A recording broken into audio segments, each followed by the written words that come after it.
આજે છે કાળી ચૌદસ અને કાળી ચૌદસને નરક ચતુર્દશી પણ કહેવાય છે.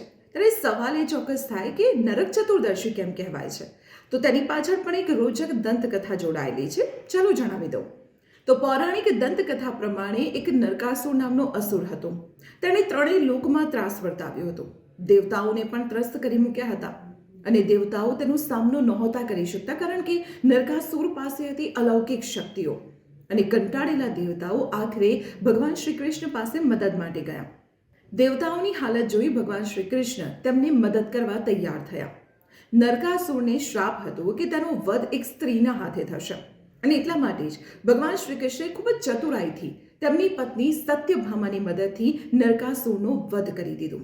અને એટલા માટે જ આજના દિવસને નરકા ચતુર્દશી અથવા તો નરક ચતુર્દશી કહેવાય છે. એવું પણ કહેવાય છે કે નરકાસુરે 16,000 કન્યાઓને બંધક બનાવીને રાખી હતી. ભગવાન શ્રી કૃષ્ણએ નરકાસુરનો વધ કરી આ કન્યાઓને મુક્તિ અપાવી. પરંતુ સમાજ આ કન્યાઓને નહીં સ્વીકારે તેવી ચિંતા થતા ભગવાન શ્રી કૃષ્ણએ પત્ની સત્યભામાની મદદથી આ તમામ 16,000 કન્યાઓ સાથે વિવાહ કર્યા હતા. આવી જ રોચક વાતો જાણવા માટે આપ જોડાયેલા રહો સંદેશ ડિજિટલ સાથે.